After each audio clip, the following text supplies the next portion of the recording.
The tank came onto the battlefield in 1916 and was already declared obsolete by many people in 1918. It was declared obsolete when the atomic bomb arrived. When suddenly there were the anti-tank guided missiles that the individual soldier could carry, it was declared obsolete in 1990 because the Cold War was over. So what purpose did tanks still serve? The tank was said to be dead every few years, but it didn't disappear. The conflicts of today demonstrate that tanks will not disappear that quickly. Since the outbreak of the Ukraine conflict, it is not just the Baltic EU states that feel threatened by Moscow. In a NATO report classified as secret, the military expressed doubts as to whether the alliance could react quickly enough to a Russian surprise attack.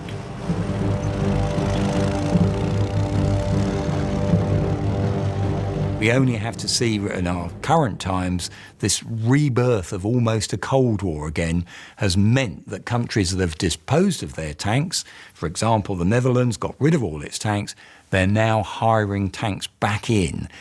Canada did the same thing. So countries are actually reinvigorating their tank programs when not that long ago we thought this was done and dusted.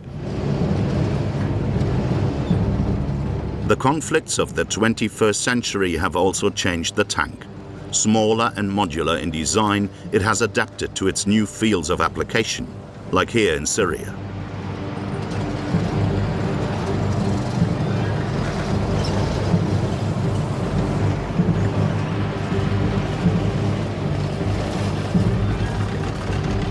At the same time, the vulnerabilities of the heavy tanks became apparent when they were deployed in urban environments. Statically positioned without support in a unit, they easily become targets themselves.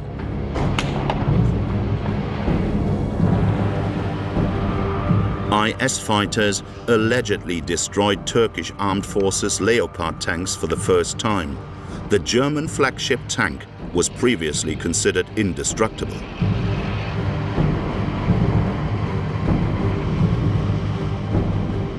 If you look at the war in Syria, if you look at the war in Ukraine, then of course you can imagine situations where you say tanks still play a role in the future. Except that they'll play a completely different role in a digitized battlefield, which will look very different to what we have today and what we had in World War II.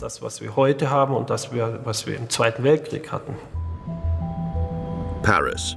In the north of the French capital, just a few minutes from Charles de Gaulle Airport, lies the Villepinte Exhibition Center. The Eurosatory takes place here every 2 years, the world's most important military trade fair for the defense industry.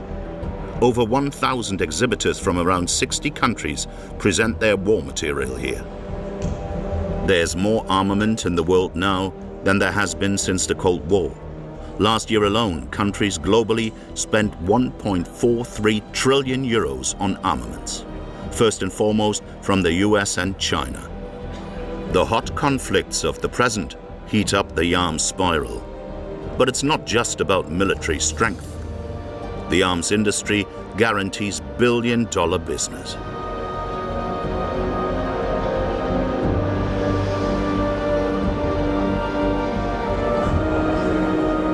Politics and business are closely interlinked. French Secretary of Defense Florence Parly. The people know each other from the interlinked web of politics, business and the military. Rheinmetall CEO Armin Pappberger presents the latest product from the German tank manufacturer.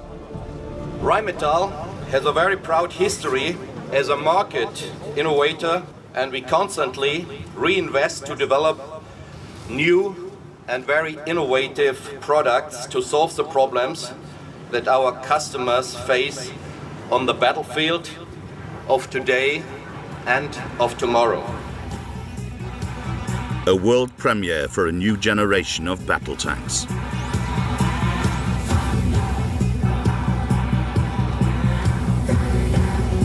The in-house advertising clip documents the self-confidence of the armaments maker.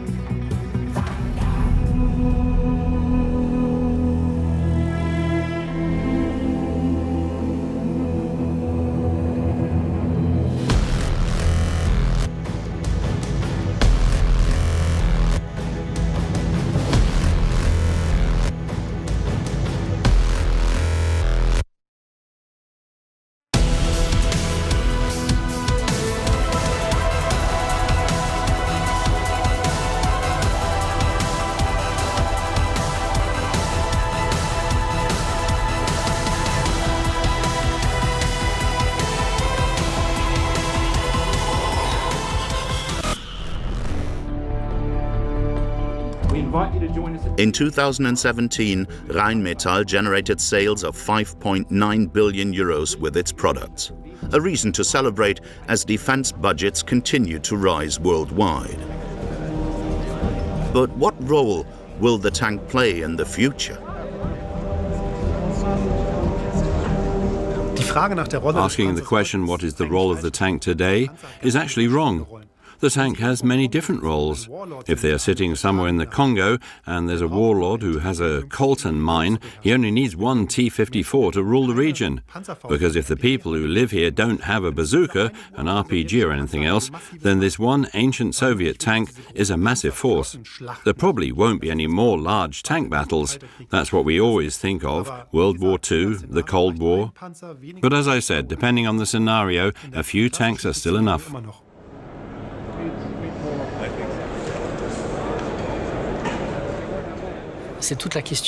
That is the crucial question.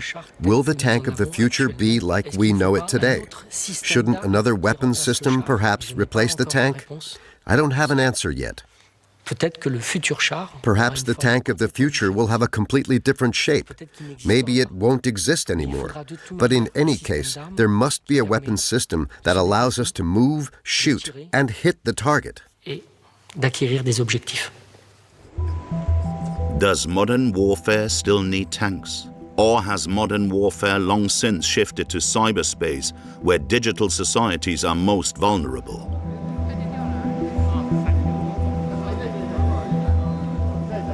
The symbolic power of the tank, its power as a killing machine, but also its fascinating technology, have preoccupied people since its inception. The tank has shaped our image of war. After every conflict, it was declared dead, and yet it emerged stronger and stronger from the crisis. It was born in the First World War, and its development isn't finished, not even after 100 years.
Three, two, one!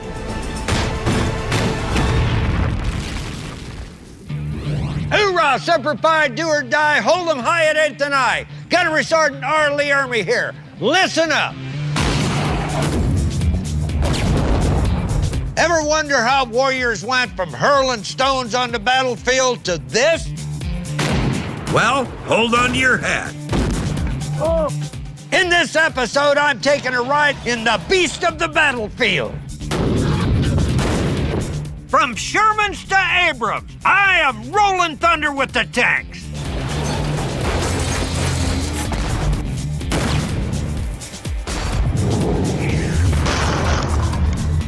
Yeah, baby. So armor up, ladies. It's time to lock and load.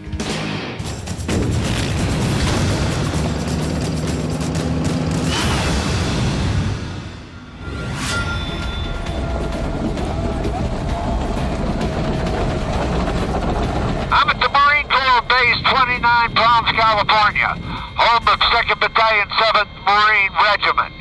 And we're inside of an Abrams tank, and we're getting ready to lock and load and do some damage, some serious damage.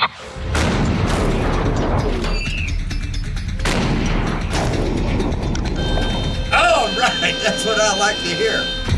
The Abrams is one of the most effective war machines on the planet. Its armor plating is a high-tech sandwich of steel, ceramic plates, and air pockets. And it can fire up to 8 rounds per minute, hitting targets 2.4 miles away. But like anything good, it didn't just get here overnight. The first tank design came along in the 1400s. And the genius behind it was none other than Mr. Mona Lisa himself, Leonardo da Vinci. His tank had a wooden shell and 4 huge wooden wheels. It looked darn cute, but so far as we know, he never did build the doggone thing. Fast forward to 1916, and Da Vinci's idea comes to life. All along the Western Front, British and French troops were engaged in trench warfare against the Germans. Now, thanks to the arrival of the machine gun, both sides were bogged down and they were looking for a way out. Enter the tank, designed to end the standoff. The tank was meant to get to the other guy's trench and take out his position. Britain, France, and Germany all built their own version. But the first tanks were slow, heavy, and clanky. And inside, crews were passing out from engine fumes and heat. Now, about the only thing they did get right were the steel tracks that got them across the tough terrain. Then, toward the end of the war, along came a tank that made the world sit up and take notice. It was an engineering breakthrough, and it set the standard for tank design up to this day. 1917, T72 Renault. Weight 7.4 ton. Speed 4.78 miles per hour. Main gun 37 millimeter. This little crawler came from French car maker Louis Renault. You may have seen some of his other work at your local mechanics, getting fixed. His tank went against the Germans for the first time on May 31st, 1918, at the Retz Forest in France. Nothing like the T72 had ever been seen on the battlefield before. And when the German soldiers saw this contraption coming, they went running for their lives. It scared the schnitzel out of them. You know, not too many World War I tanks survive today. If they haven't rusted away or been turned into scrap, then you just might find one sitting idle in some war museum somewhere, with snot-nosed school kids climbing all over them. But my buddy Hayes here had brought one back to life. And boy, she is a beauty, Hayes. How you been? Real good, Gunny. Thanks for the good compliment about the old tank. Tell me a little something about this tank. This tank was built in 1918, so this tank is 91 years old. Until now, tanks had multiple guns sticking out each side. But the old Renault put an end to all that. It had the very first rotating turret, so one gun can fire in any direction. And Monsieur Renault put the loud, smelly engine out back, and the crew of gunner and driver up front. The concept on the tank with a driver to the front, an engine to the rear, and a fully traversable turret, and that's a concept that's still with us, Gunny, on all tanks. Every tank is still built the same way, right, basically. When the U.S. entered World War I in 1917, we were a little short in the tank department. A little short? Yeah, right. We didn't have any damn tanks.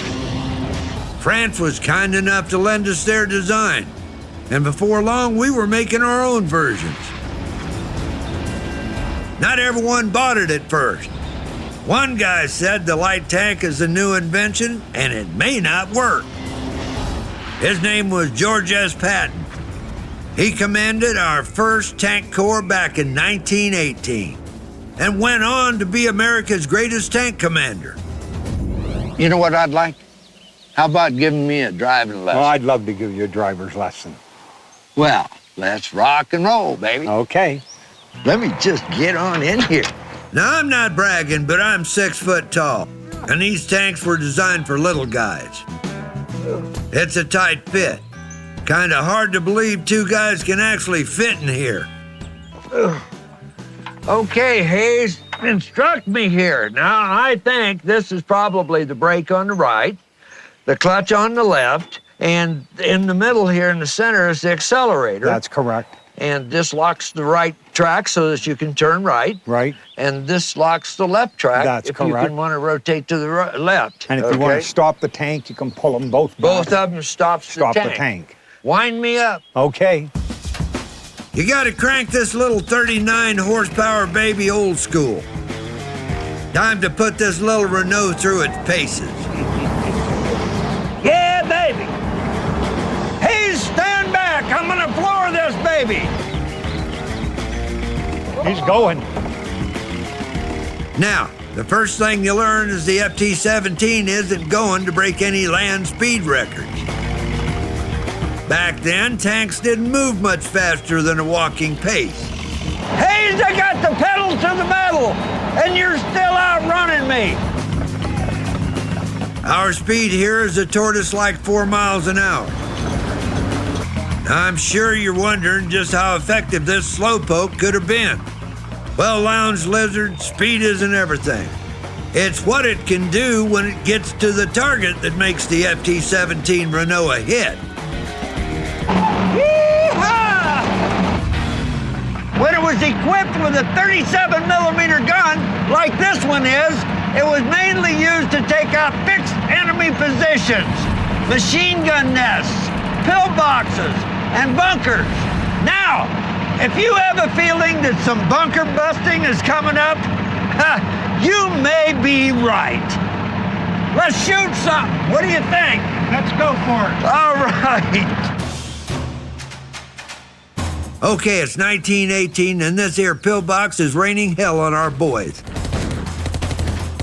They can't even stick their heads out of the trenches until help arrives.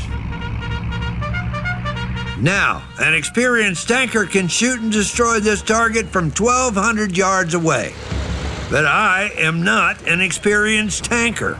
I want to get up real close and personal. Okay, Hayes, gear up, buddy. Those World War I type helmets may look a little goofy, but they're actually designed to protect your coconut from bumping it inside the tank. Eye protection on. This 37-millimeter round only weighs about 1 pound. Nice, brand new round. But just you wait and see what it can do. Okay, we're in. All ready on the firing line. We are locked and loaded. 3, 2, 1. It smashes through at 1,200 feet per second.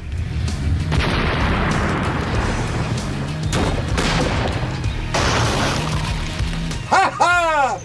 Direct hit, Hayes. We got him.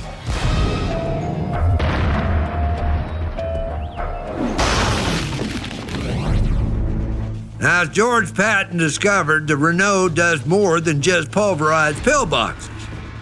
Put enough of them together, and you can attack the enemy cavalry style. The first ever U.S. tank attack was launched against the Germans outside the French village of Joinville, on the Western Front not far from the German-Luxembourg border. Patton and the new tank corps knocked out the Germans in a decisive rout. Well, look at that. That's destruction at its finest. That would have killed everybody inside the bunker, no question about it. Came right on through. Sure tore the wall out of the bunker. So you can see how the FT-17 gave the Allies the edge in World War I. But it started a global arms race as military engineers on all sides geared up for a new type of warfare. Build a better tank became the order of the day. The first truly successful modern tank was this French-designed little Renault, even though it was barely fast enough to outrun a foot soldier. But tanks soon evolved as battle commanders felt the need for speed. I'm in one of the tanks that came to symbolize American industrial power during World War II, the Sherman. 1942, the M4A1 Sherman. Weight 33.4 tons. Speed 24 miles per hour. Main gun was a 75 millimeter.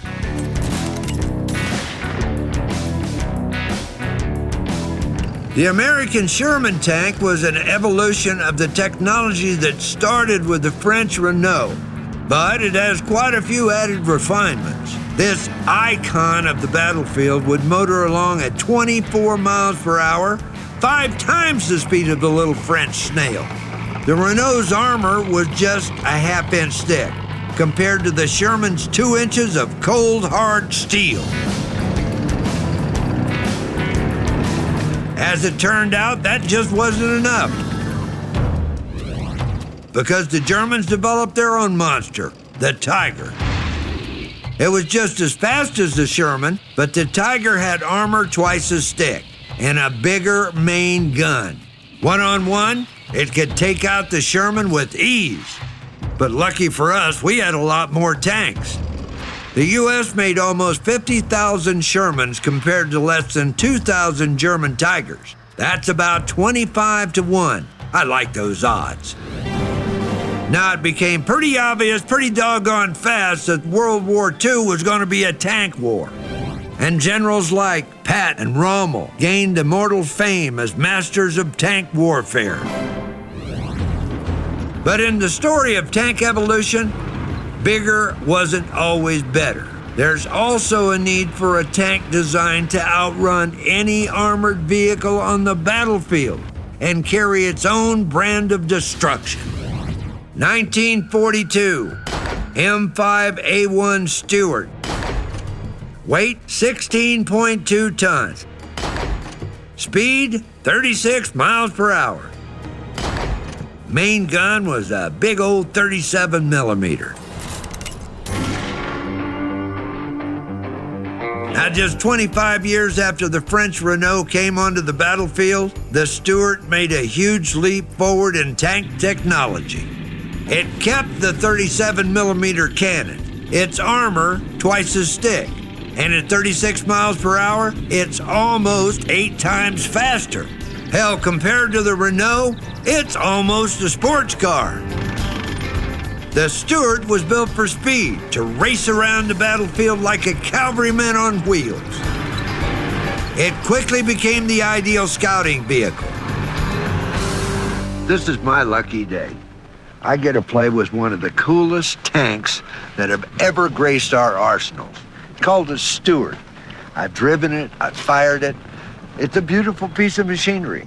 The Brits gave it a nickname. They called it the Honey. With V8 Cadillac engines pumping out 220 horsepower, this was one smooth running machine. Smooth as honey, in fact. And this little honey belongs to a tank collector, Russ Morgan. Tell me about your tank. Its main job was reconnaissance, so that it could go in because of its speed. It would look around and immediately try to get out. Its job wasn't really to shoot it out with other tanks or other heavy guns, get back and call in heavier tanks. Even though it's a battlefield lightweight, the Stuart still packs a pretty good punch. So, Russ, there are 4 guns on this tank. Explain them to me. We've got a 37 millimeter high velocity anti-tank gun. Have 3 30 caliber machine guns. This bow gun's run by the bow gunner. 30 cal coaxial machine gun hooked in with this for control by the gunner on the turret. And we also have our anti-aircraft gun mounted on the top for the tank commander. Man, this is a hot little tank, isn't it? It was a good tank. Wow. A lot of firepower involved here. Operating that firepower takes a 4-man crew. Driver and bow gunner in the front, and commander and main gunner in the turret. One thing I have to say about tanks, none of them were ever built for comfort. You don't have the luxury of leg room, because inside of here, the engine's kept it nice and snug. Anyway, let's see if I can squeeze down in here. Oh, God. Put a little more butter on my right hip, will you? Russ, there you go. All right. The Stuart's speed allowed it to get behind the enemy before they could realize that it was creeping up on them. That's called outflanking them. Now just pretend that chunk of steel is the side of a troop carrier. A real sweet target. We got the turret and the gun lined up exactly where we want it. It's dead on target right now. Handing you our round. Okay. 37 millimeter. Solid steel shot. Pretty, isn't it? Go get him, big boy. Remember, the Stuart wasn't built for tank-on-tank shootouts. It's a light tank that can take out smaller targets before anyone knows what hit them. And today, our target is this steel gong. All ready to fire! 3, 2, 1!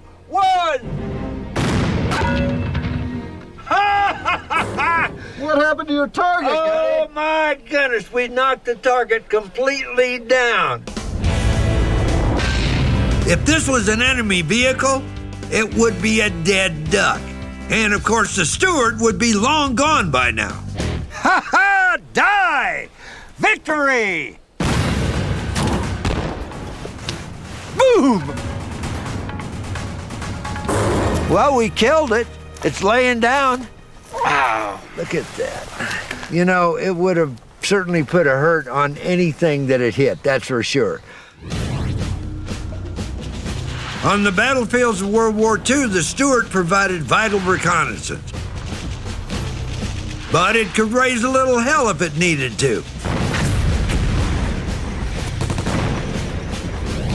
Here's how the job got done. Doing good, driver. Bring us around. That's right, the commander doesn't drive. He's concentrating on giving orders. Tank commander to driver, pull it in straight. The driver works those levers just like a Caterpillar tractor.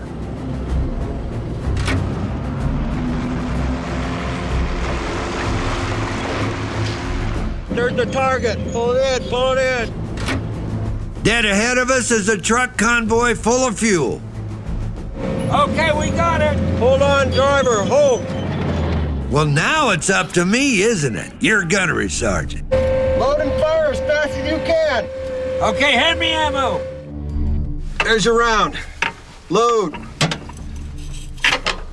3, 2, 1.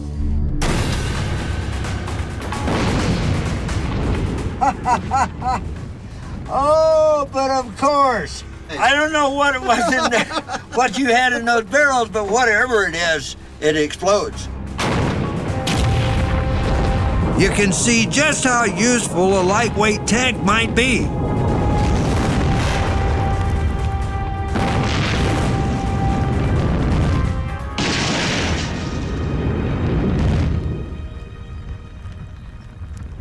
Well, there it is. Utter, total devastation. Right here's where we went in, right dead center. We blew it away. Now, myself, I kind of like to take pictures of destruction. Doesn't everybody? Where the hell's my camera? Oh. That camera had sentimental value. Oh, well, what do we care, right? We got the shot. By now, it's got to be dawning on even the slowest of you out there that during World War II, the tank was becoming a mission-critical weapon.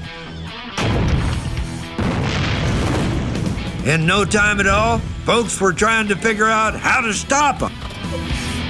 Tankers were always looking over their shoulder, so they wouldn't end up like this smoldering pile of scrap iron behind me here.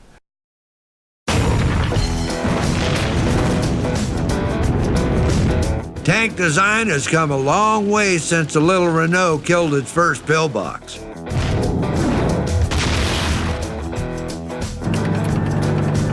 As World War II heated up, enemy tanks with thicker metal skins started to take center stage.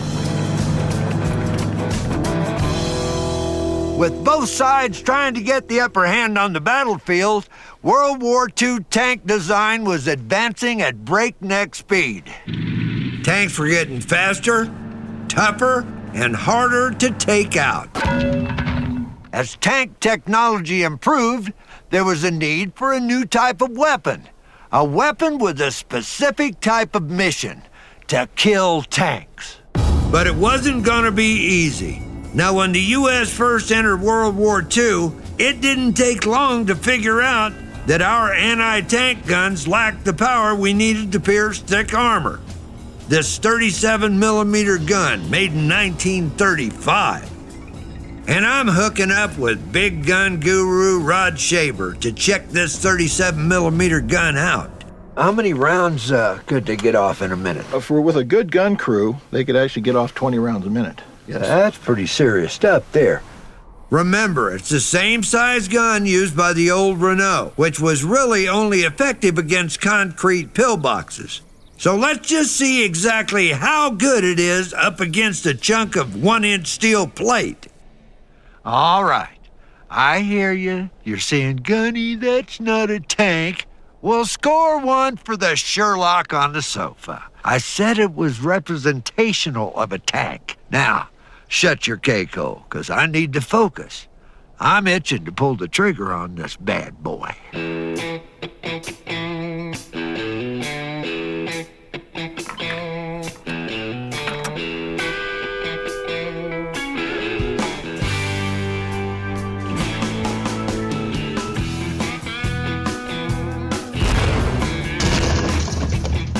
Oh, yeah, I'm liking that.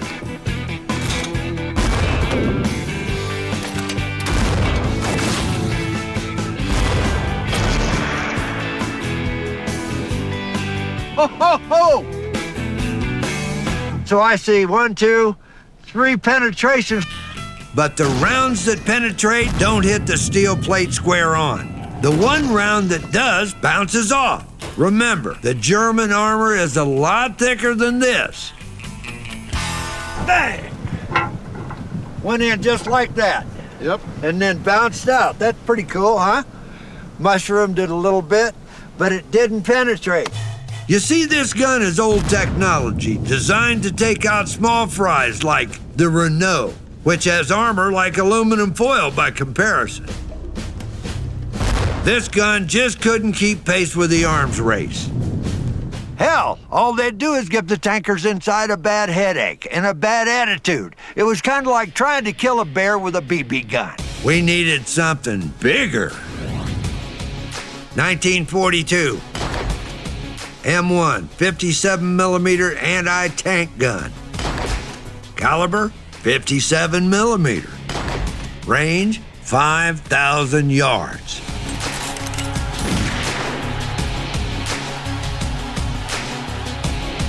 With a longer barrel, bigger bore, and a heavier shell, the 57mm has a lot more punching power than the little 37mm gun. This one here is owned by Dan Dolan. His hobby just happens to be tank busting. Now, look at the shells on this gun. We're talking this little guy was the 37. We said we needed something a little bigger to get these tanks out of commission. So, well, we went to this guy right here, right? Now, who said size doesn't matter, huh? Well, it's the bullet weighs 3 times as much. It has 3 times as much muzzle energy as the 37mm gun.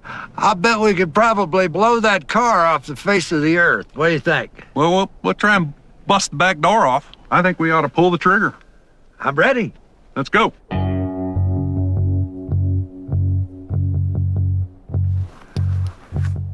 I'm ready. Take that sucker off safe. 3, 2, 1.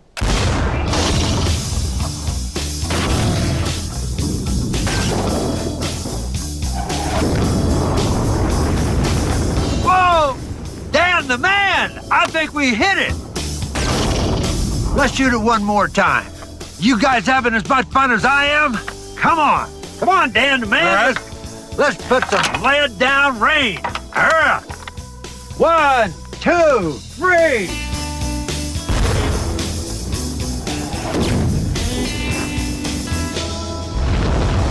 Oh, we did some serious damage to it, no question about it. Look at the way it peeled the metal back on the 1-inch plate.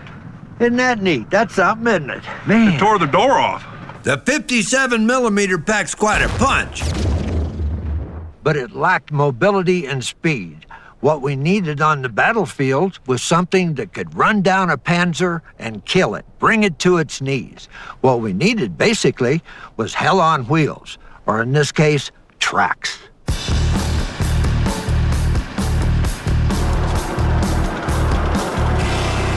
Now that's what I call an entrance! Ladies and gentlemen, the M18 Hellcat tank destroyer. When it absolutely has to be destroyed overnight, that's the bad boy you call. 1944, M18 GMC tank destroyer. Weight, 20 tons.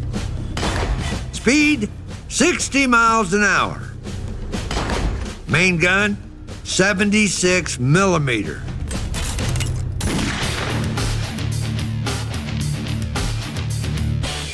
The Hellcat came on the scene in December of 1944 during the Battle of the Bulge.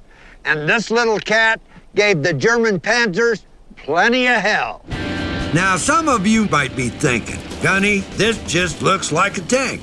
Well, let me enlighten you. Army doctrine states a tank is designed to advance and attack in support of infantry. The M18 Hellcat was designed with a different mission in mind, to kill tanks. You got that? What they would do is they'd move really rapidly, faster than the Germans could track the tank destroyers with their turrets, because all the German tanks and tank destroyers had manually cranked turret drives. They may look like kittens alongside a tiger, but the Hellcats could outrun the enemy any day of the week in World War II. They became masters at stalking the lumbering tigers, speeding up behind them, and getting shots into the tiger's weakest armor, right up the old patootie. The Hellcat was only lightly armored, with 1-inch thick plating at the front, but the plating was angled at 45 degrees, which helped deflect the impact of enemy rounds and increase its effectiveness. Let's check out the gun, buddy. The steel plating on that car is just like the armor on the rear of a tiger. We're aiming at the enemy's most vulnerable point. Okay. All right, boys. I've had just about enough of that car. Lock and load.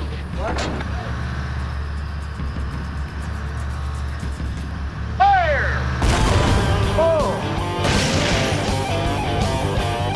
Son of a bitch!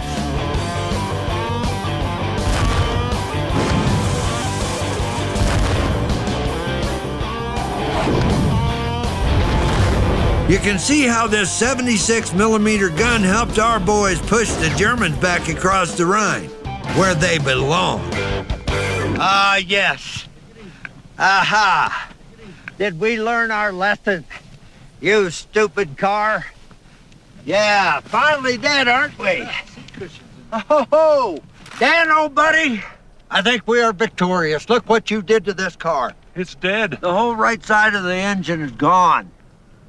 Oh, my goodness. Now, who would have thought in just 9 short years our military went from the 37 millimeter to the badass 57 millimeter to the high-speed death machine that is the 76 millimeter Hellcat? Absolutely total destruction. That's why America won the war, Dan. That's it. Bigger and better guns. 3, 2, 1. Okay, let's go over where we've been so far.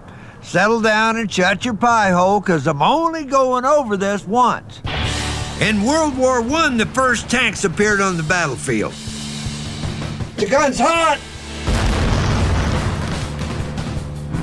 By World War II, bruisers like the Sherman and the German Tiger were going head-to-head. But just as valuable were light tanks like the Stuart with its speed and agility. After the Second World War, tanks cemented their place in every battle plan, and engineers got to thinking about the next generation. 1960. M60 Patton. Weight 53 ton. Speed 30 miles per hour. Main gun 105 millimeter.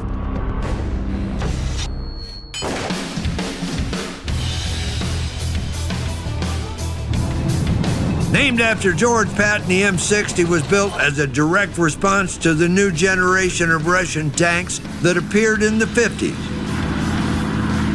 Faster, bigger gun, and with the thickest armor of any U.S. tank to date, the M60 eventually became our first space-age tank. And Dan Little here knows what makes the M60 tick. What sets this tank aside from the other ones up to this date? So the main thing that set this one apart was they added a Ruby laser rangefinder, a ballistics computer, which would go in and compensate for wind, humidity, temperature changes. Before, when you're shooting at a target, the commander would have to kind of guess how to lob the shell out to hit the target at a different range based on their experiences and stuff. This here would tell the computer, hey, this is where it's at, here's where to point the barrel to hit it, and it would shoot and nail it. Before the late 70s, a tank's targeting system was only as good as the gunner's skill. Range was an educated guess. In 1978, the third generation M60 A3 featured a groundbreaking thermal sight with a laser rangefinder. From this, a computer calculated the target's exact range and position. It also calculated the precise trajectory, or ballistic arc, needed to land around on its nose.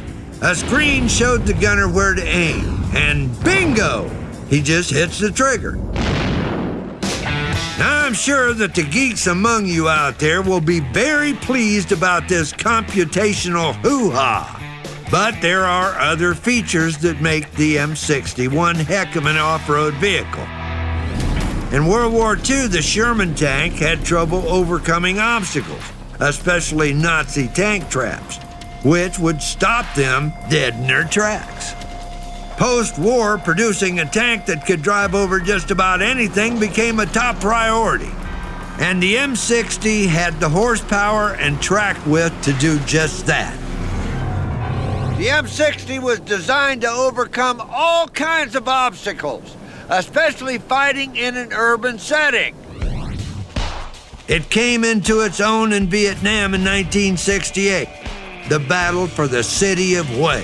Street fighting at its nastiest, the M60 made a path for the Marines block by block, making sure the way was clear, going through walls, over all kinds of debris, and all sorts of barriers. How much of a barrier? Well, there's only one way to find that out now, isn't there? It's time to give you a personal demonstration of the M60's all-terrain capabilities. I'm letting it loose in the urban environment it's designed for. Come on, let's go drive over that big Cadillac. Come on, let's go. Rock and roll. All right, let's go get it. Run over this car. Yee-haw! Yeah! Up and over.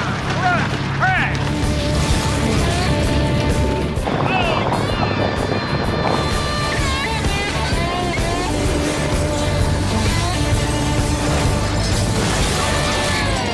Now that's what I'm talking about.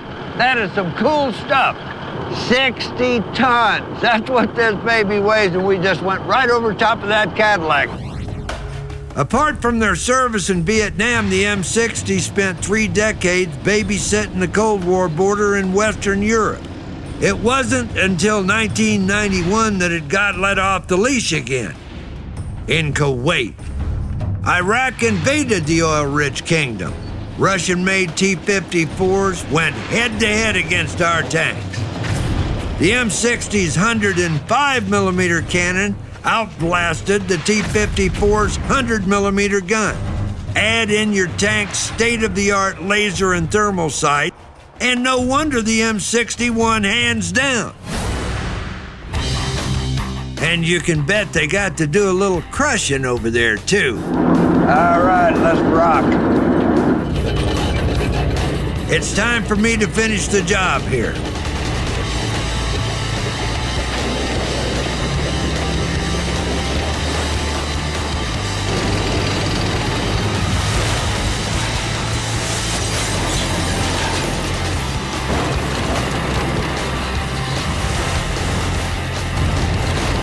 Now that is a thing of beauty, flatter than a pancake. All right, Dan the man, there's what I'm talking about. There you Look go. at this. Now that's damage, isn't it? That is some severe damage, Gotti. Now can you imagine if you're on the battlefield in a pillbox or something and you see this baby coming up after you? I wouldn't want to be the guy on the other end of that thing. No, I would have had to leave, you know? And I think most of them did too. I would think so. I'd hope so. But that is some severe damage there. The M60 was the top U.S. tank for 20 years, but modern warfare called for something even more brutal and more sophisticated.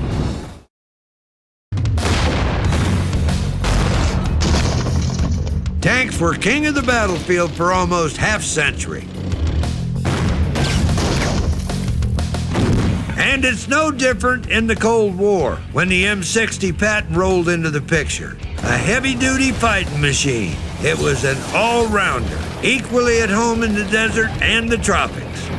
The M60 served us well for many years, but with the explosion of technology that came during the Cold War, our peacetime military had plenty of time for R&D to get the next generation tank just right. 1985, Abrams M1A1.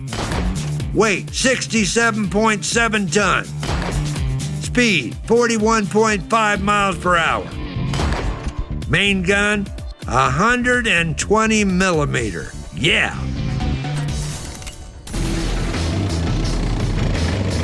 Finally, the biggest, meanest steel monster ever. Designed to give the USA supreme power on any battlefield. It's the backbone of the U.S. military's armored forces, the world's ultimate chariot of war. Now we're talking the latest in high-tech armor, advanced anti-ballistic technology, 3 high-powered machine guns, and the icing on the cake is a hair-raising, earth-shaking 120 millimeter main gun that'll blast the bad guys back into next week. Would you believe no Abrams tank has ever been destroyed by enemy fire? And that's because it's protected by something the Brits invented, carbon armor. Now, this is top secret stuff, but I can tell you it combines metal, ceramics, and air pockets. When an incoming round hits, the ceramic deforms the round, preventing any further penetration. The air pockets prevent the shock of impact traveling through to the cap. Yep, a tank that can't be killed. It just keeps going after the bad guys. Sergeant Jacobson here says that the Abrams has a whole bag of tricks that give the USA the edge in battle. Okay, Jake, let's see how much I know. To accelerate, you pull back. Now, what happens when I want to turn is that turns it left. That's it. And that takes it right. Just like a bike, that's it. No quick movement. Where's the on-off switch? The on-off switch is right here. That's the ignition switch, basically. Okay, the green light probably indicates on. It's on. See how sharp I am? That's it. I'm not as dumb as I look, am I? I'm ready to go. I'm ready to drive. Well, let's go, guy. Let's rock. The Abrams tips the scales at darn near 68 tons. Now, it's not only rugged like the Sherman, but at more than 40 miles per hour, it's even faster than the little Stuart. And it can lob even more metal further down range than its predecessor, the good old M60. Nothing says superiority on the battlefield louder than this beautiful 120 millimeter cannon. Now, let's put some steel down range.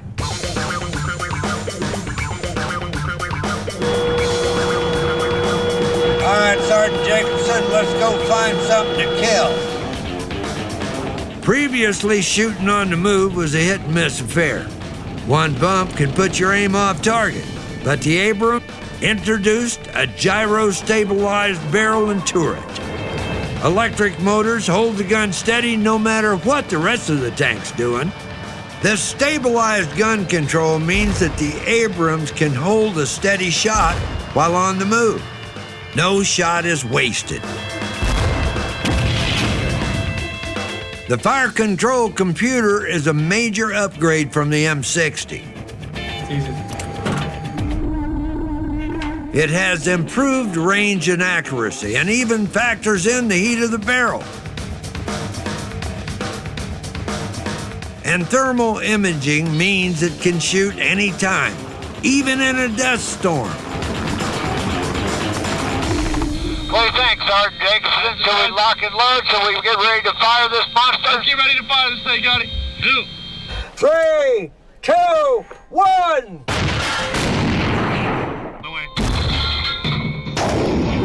All right, that's what I like to hear. The shell leaves the barrel at close to 2,500 miles per hour.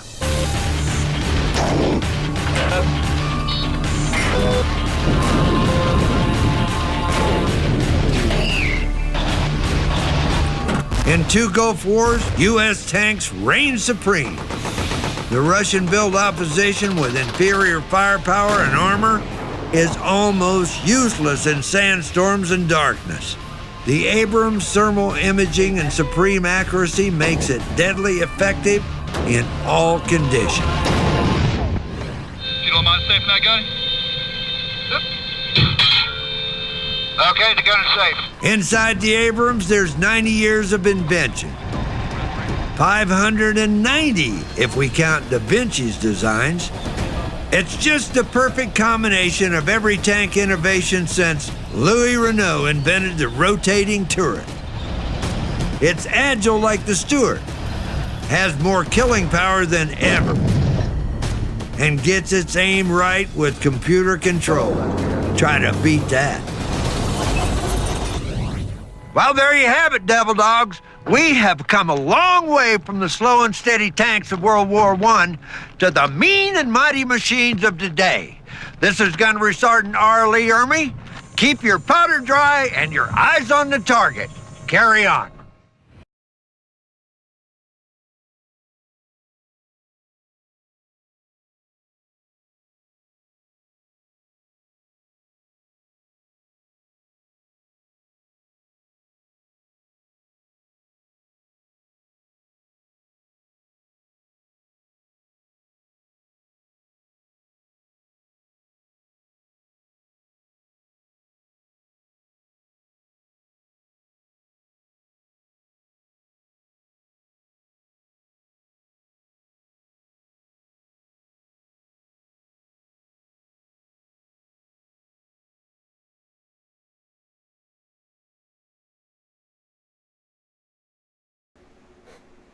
Alright, maybe I'll give you a little bit of live commentary or something like that. Let's see. Disco.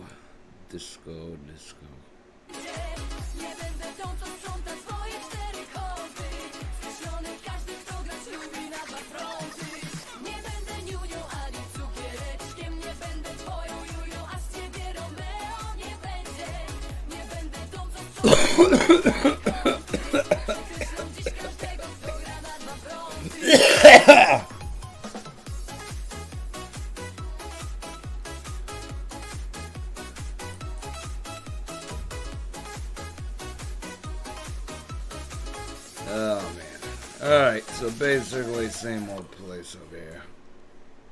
Go over here. Put that line, 9 line there.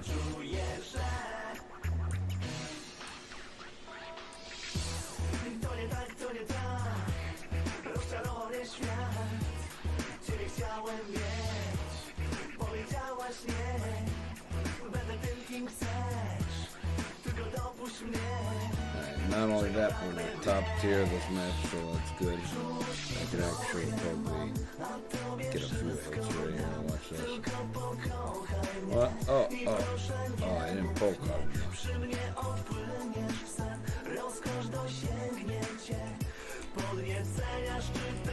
I'm gonna pull backwards. See how he plays.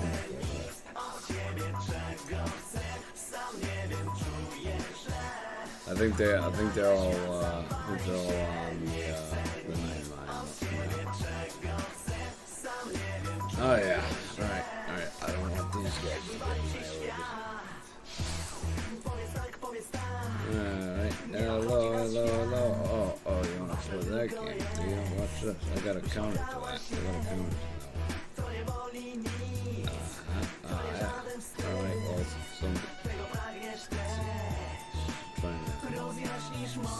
okay, I can get your little plate. Oh, juicy damage. Is he dead? Oh, I saw that AGM going over there. Watch out. Oh.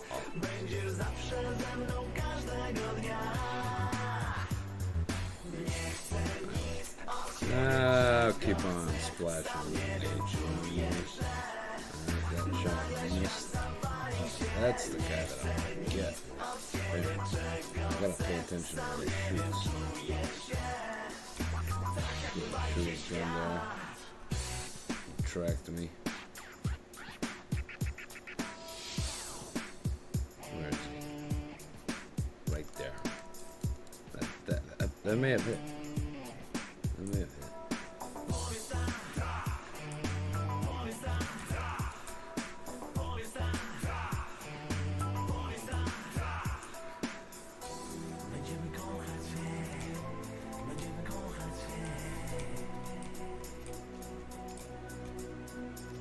Paying attention to this guy over here.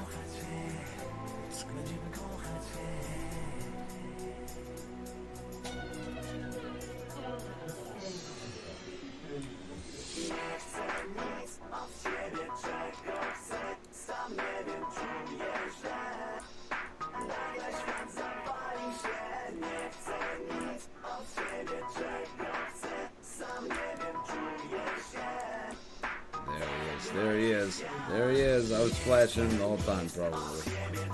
You gotta fire the damn AP at him instead. That way. We'll play those games one more time. And we're already winning 9-5. This guy just, I don't know what happened to this guy. Chieftain. He's not even, he's aiming at something. That's what he's doing. Alright, I think it's time to push these guys. Yeah, you know what, we got guys up there. I'm pushing. I got full hit points. Oops. Here we go. Mad push. Get a kill over here. Fire on the move. Missed. I'm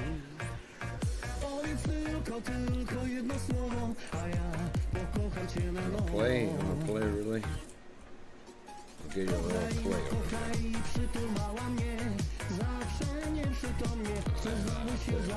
One more shot, Chieftain.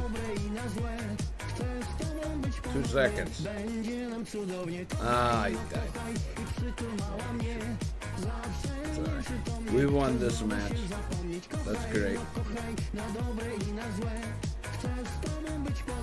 Not the greatest damage, but decent. 1700.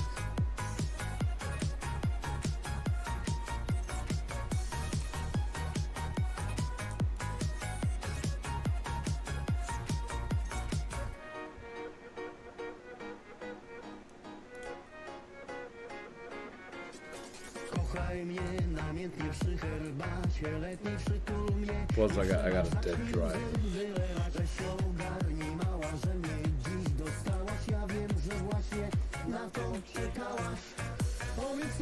Tylko jedno słowo, a ja pokocham cię na nowo. Kochaj, przytulała mnie, zawsze nieprzytomnie, chcę znowu się zapomnieć. Kochaj, na dobre i na złe. Chcę z tobą być ponownie, będzie nam cudownie. Kochaj, no kochaj i przytulała mnie, zawsze nieprzytomnie, chcę znowu się zapomnieć. Kochaj, no kochaj, na dobre i na złe. Chcę z tobą być ponownie, będzie nam cudownie. Kochaj, no kochaj i przytulała mnie, zawsze nieprzytomnie, chcę znowu się zapomnieć. Kochaj, no kochaj, na dobre i na złe. Chcę z tobą być ponownie, będzie nam cudownie. Kochaj, no kochaj i przytulała mnie. 2002. Damn. That's because I was splashing that guy before.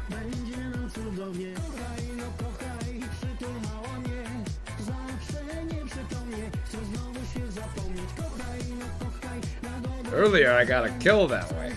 I got a kill before we lost the match. I tell you, he was in a light tank, yeah. Got him, AP, boom, he's dead. Invisible. I see where it shoots. You gotta aim down, then when you aim down, you can see where they're coming from. Nie chcę więcej tych dram, solą najlepiej gram. Chcę święty spokój, nie potrzebuję zmian. A no co ona nagle puka do drzwi. To jak cudowne ciało miała, nie uwierzyłby nikt. Ej, mała, no jesteś hot, inne przy tobie tracą głos. Weź zostań jedną noc, kochanie, bądź jak GPS. Do serca najkrótszą drogą poprowadź mnie. GPS, bez żadnych objazdów. Chcę ciebie mieć, kochanie, bądź jak GPS. Do serca najkrótszą drogą poprowadź mnie. GPS, bez żadnych objazdów. Chcę ciebie mieć. Mon ami, tak bardzo chciałbym szeptać ci. Tylko ty, nie musisz już mówić nic, za ciebie mówią łzy. Buduję już endorfina, nie wiem jaki będzie finał. Czaruje mnie ta dziewczyna, czy ktoś to umie zatrzymać? Mała, no jesteś hot, inne przy tobie tracą głos. Weź zostań jedną noc, kochanie, bądź jak GPS. Do serca najkrótszą drogą poprowadź mnie. Seems like a lot of people are playing right now. But yeah, that's people done right there.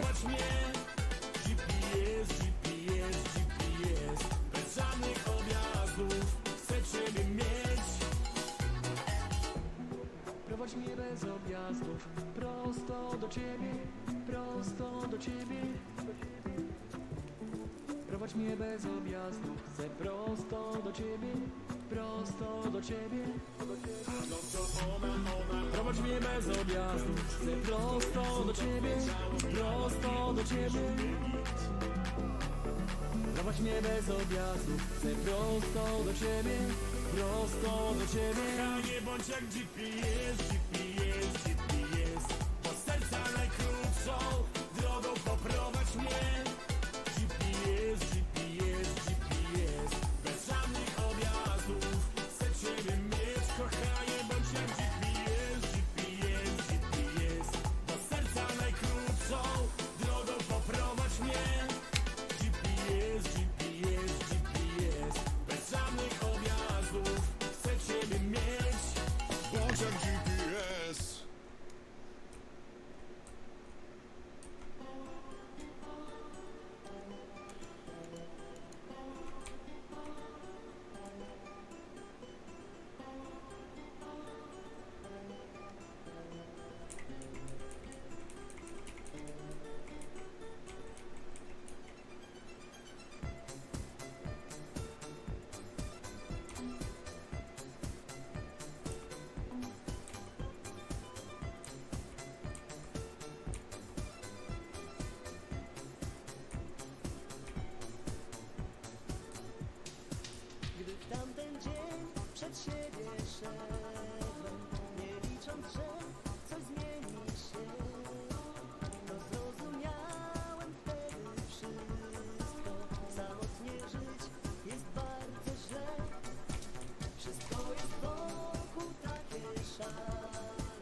Alright, Object 279 getting me caught up early in the match over here. And that Type 79 is pushing over here. I'm gonna push one, I'm gonna cut over here. He's really Centurion over here pushing. I don't know what he's doing pushing, but he's pushing. He believes in it. So, all right. Well, they're kind of weak too. They got, oh yeah, right there. Oh, you want to pop back? Oh man, what am I getting shot at over here? Where are you? Right there. Oh.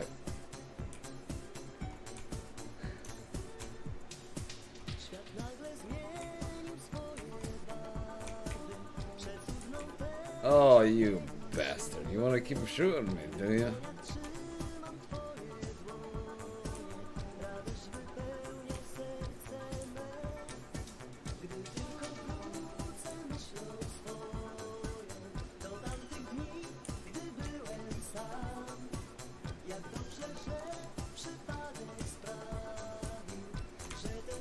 I gotta swap that guy. I gotta swap him, man. Where is he? Come on. Get swatted. XM 4247 right there.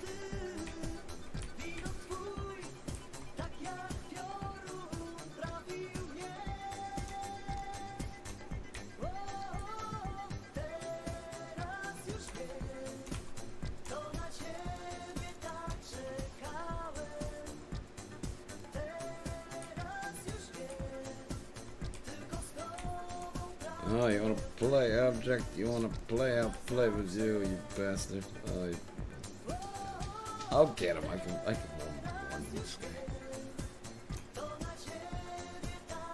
Lower plate, whatever the hell that is. Center plate, middle, whatever the I don't even know what it's called. The edge there.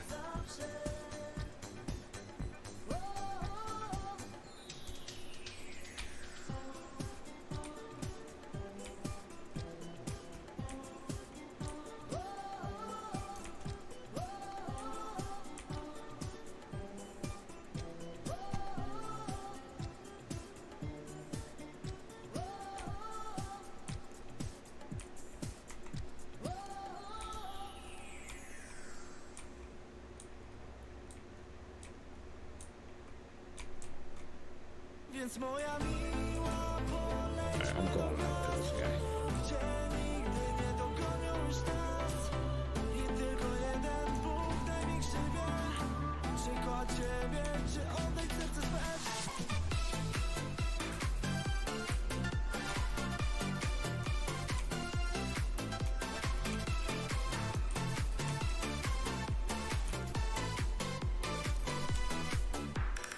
And they bounces.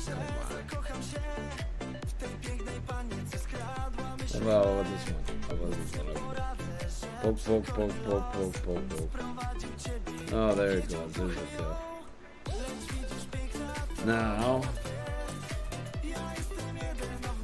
then you go like that. Ram kill.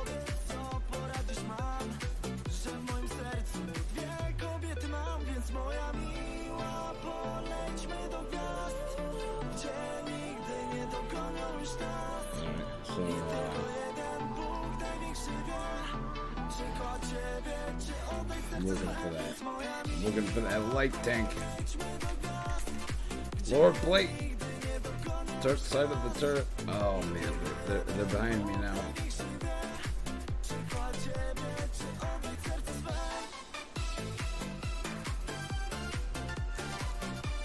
Man, I should have had 8. Oh my god, is this what's going on here?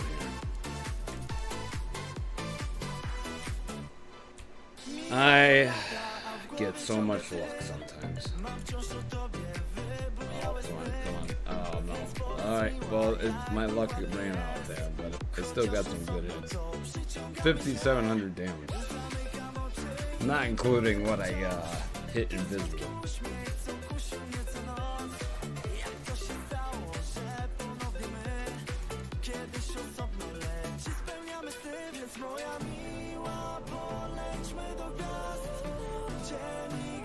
I just want to see the results. Pretty sure I got an iron star this match.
Jesteś ty, gdzie jestem ja, gdzie budowany nasz wspólny świat i czułe słowa powtarzane nieraz.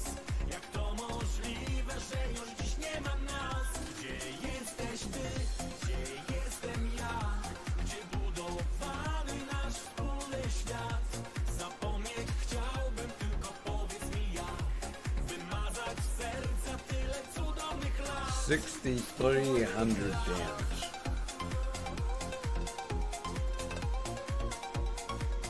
Two kills.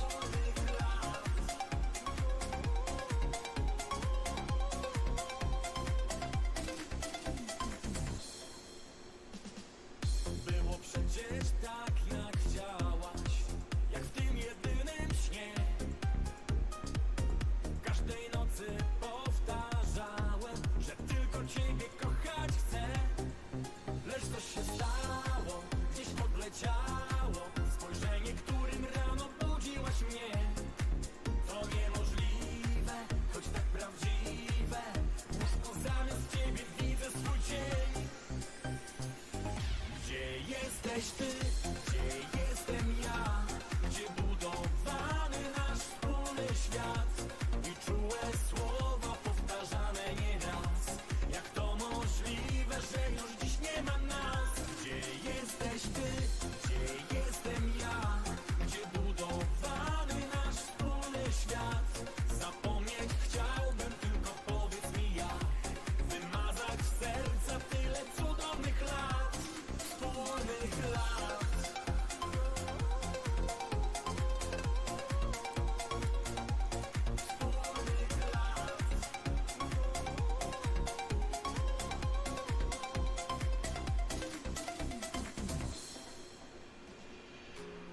Wiem, me serce silne jest, zniesie burzę, zniesie deszcz. Przetrwa wszystko, choć tak bardzo wiedzieć chcę.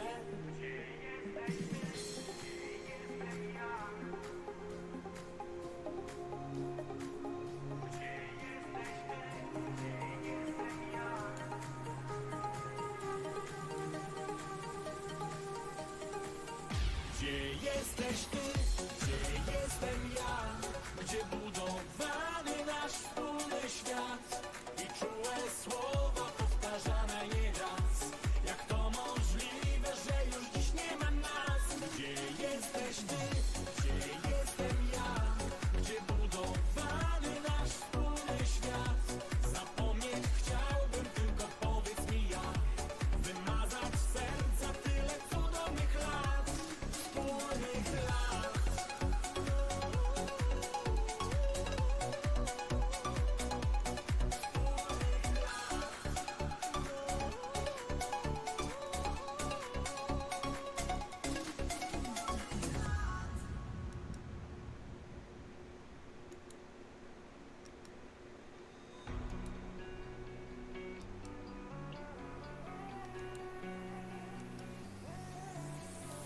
Chciałeś ostatnie zdanie mieć, no to masz. Naciskam pauzę, a ty znów tracisz twarz. No sorry, ile można znosić twoje humory? Miałam być jak Mona Lisa, tak lekko poważna. Umowa już między nami, od wczoraj nieważna. Ej, no sorry, czas już kończyć to nasze love story. Wyczuwam ciemne chmury nad naszym domem. Powiedz mi, dlaczego mam wrażenie, że znów mam cię dość i możesz mi wierzyć, aż tak nie zależy mi na nas, dlatego znowu mam. Alright, I'm switching back to PvP queue. Za późno, bo chyba mam cię dość.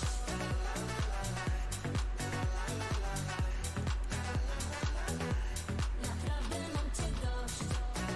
Little bit of crew experience. Naprawdę mam cię dość. Nie wchodź mi w drogę, nie dzwoń, gdy idę spać. Halfway, almost halfway to level 5. Miałeś mnie nosić na rękach, a ja noszę rany. Grałeś ze mną nie fair, przegrałeś, kochany.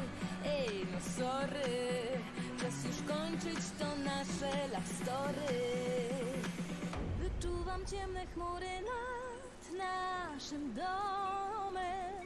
Powiedz mi, dlaczego mam wrażenie, że znów mam cię dość i możesz mi wierzyć, aż tak nie zależy mi na nas, dlatego znowu mam cię dość. To niewielka strata, chcesz być pępkiem świata, za późno, bo chyba mam cię dość.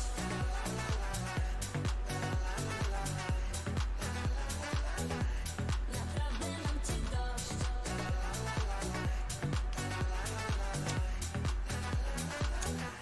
Naprawdę mam cię dość.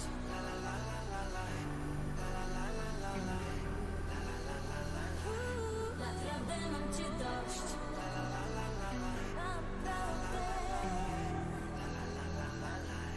Naprawdę mam cię dość.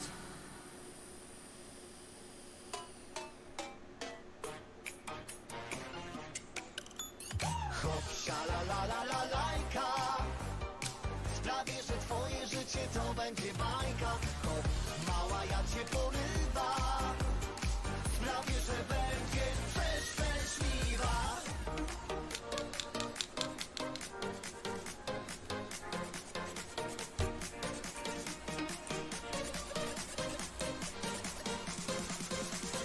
Raz, dwa, trzy, hej! Hop, la lajka. Sprawię, że twoje życie to będzie bajka. Hop, mała, ja cię porywam. Sprawię, że będziesz przeszczęśliwa. Hop, la lajka. Sprawię, że twoje życie to będzie bajka. Hop, la o. Sprawię, że będzie bardzo spoko.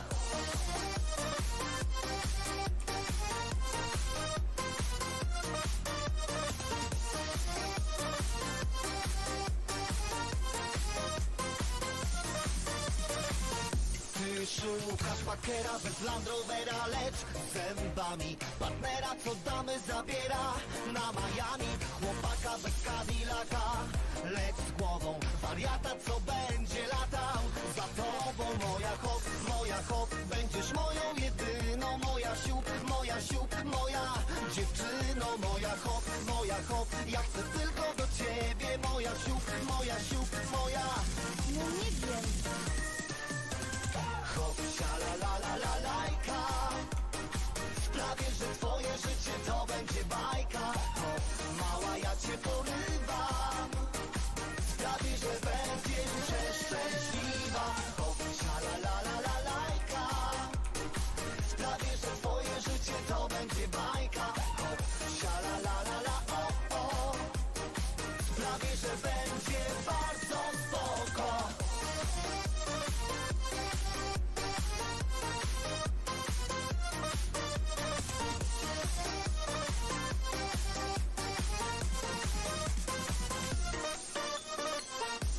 Szukasz boksera, Petera Parkera, co obroni i pana, co od szampana będzie stronił, misiaka, co będzie skakał przy tobie, magika i mechanika. Dla kobiet moja hop, będziesz moją jedyną, moja siup, moja dziewczyno, moja hop, ja chcę tylko do ciebie, moja siup, moja. No nie wiem. Hop, la lajka, sprawię, że twoje życie to będzie bajka. Hop, mała, ja cię porywam, sprawię, że będziesz przeszczęśliwa. Hop, la lajka, sprawię, że twoje życie to będzie bajka. Hop, la o, sprawię, że będzie bardzo spoko.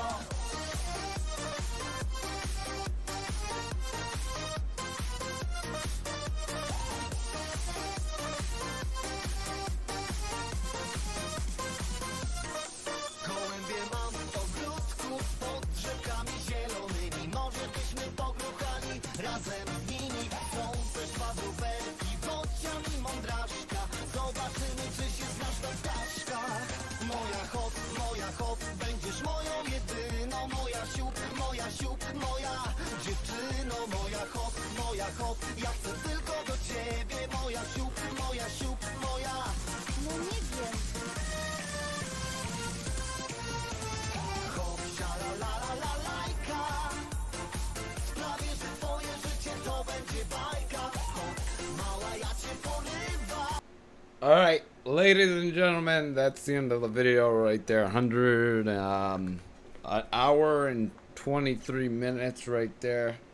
I didn't talk through most of it. Most of it was Ermy, the wonderful man there. And yeah, that was a great episode. And